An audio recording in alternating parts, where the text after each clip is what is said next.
l'époque avant-guerre était rythmée en effet par les fêtes religieuses, par les... D'abord, chaque dimanche, c'était la messe. C'était l'après-midi, c'était les vêpres.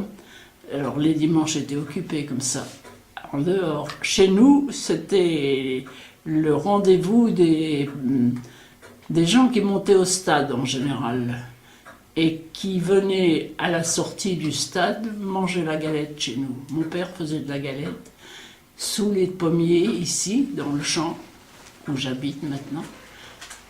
Les tables étaient mises et les gens venaient déguster la galette et boire le cidre bouché. Et puis il y avait des mariages chez nous aussi, des communions, et on dansait beaucoup. On avait un phono avec un grand pavillon et des disques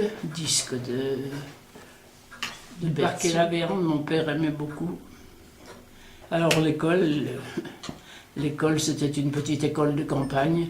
Nous étions une 20-25 élèves environ, de toute classe, de la maternelle au certificat d'études, toutes dans la même pièce, dans la même classe.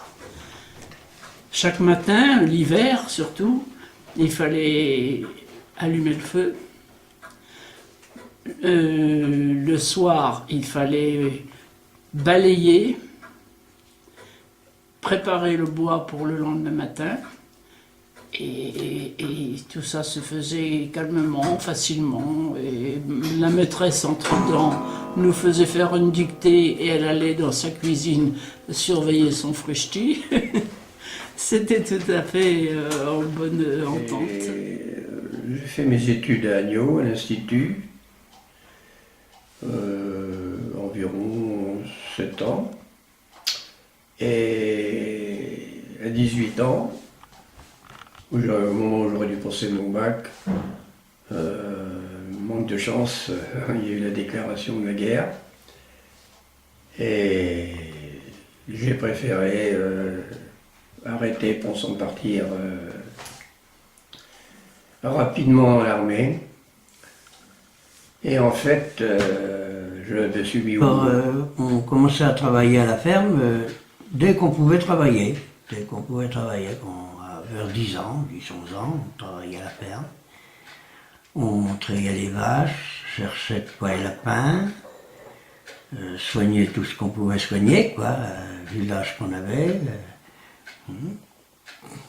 Faire des petits travaux à la ferme.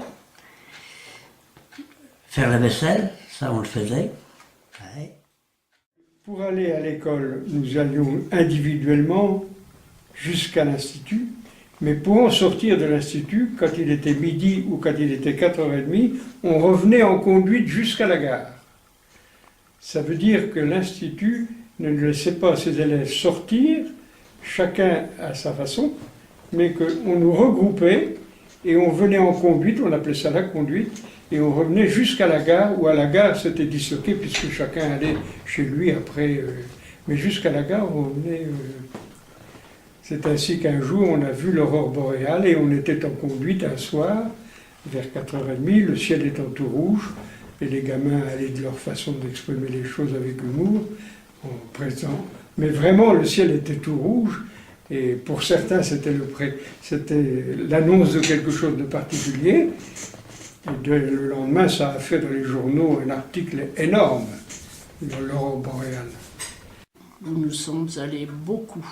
Je me souviens, enfant, avoir assisté à beaucoup d'inhumations d'enfants.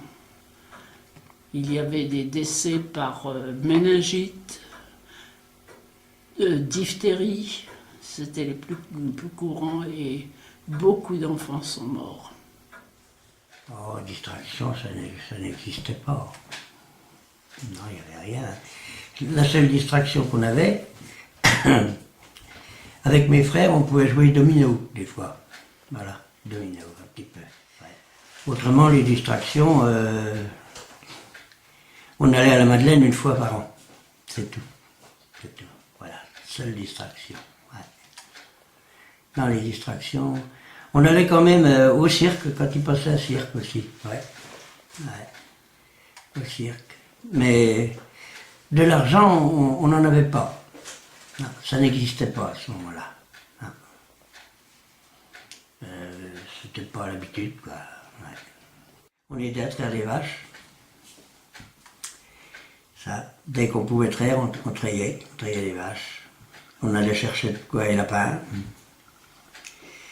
Cueillir ce qu'il fallait pour les cochons. Ça. Alors à part ça, à la ferme, il y avait de tout à cette époque-là. Il y avait tout, et on n'achetait rien. Ah non. On se nourrissait sur soi-même à la ferme. Les grandes vacances, eh bien, les grandes vacances, c'était la Madeleine. Chacun se préparait à cette fête qui se passait sur le Champ de Mars à Saint-Lô. Et chez nous, c'était un dépôt de bicyclettes. Les gens arrivaient de la campagne, déposaient leurs bicyclettes, on leur donnait un numéro et revenaient la chercher le soir parce que c'était plus simple pour aller à la fête. Et les gens qui allaient à la fête étaient surtout les domestiques et les servantes des fermes qui ce jour-là changeaient de patron. C'était la foire aussi au personnel. C'est-à-dire que chaque matin de la Madeleine, il y avait une lourie. Ce qu'on appelait une lourie, c'était la lourie des domestiques et des servantes qui changeaient de ferme en général. Et là, pour 1 an, ils étaient attachés à la ferme où ils travaillaient, ils ne sortaient plus. Ils sortaient une fois par an. Moi, par exemple, je suis allé avec ma mère quand même quelquefois au théâtre. Mais c'était du théâtre grandiose à ce moment-là. Ah oui, oui. C'était toujours des artistes qui venaient de Paris. Mais c'était beau, c'était beau. Mais alors c'était, je peux pas vous dire, peut-être une fois par an peut-être. Ouais, c'est tout quoi, à peu près. Quoi. En ville, peut-être, oui. C'est possible qu'en ville, oui, c'est possible que à cette époque-là, il y avait quand même le cinéma déjà. Oui, mais peut-être bien qu'en ville, ils y allaient un petit peu plus que nous.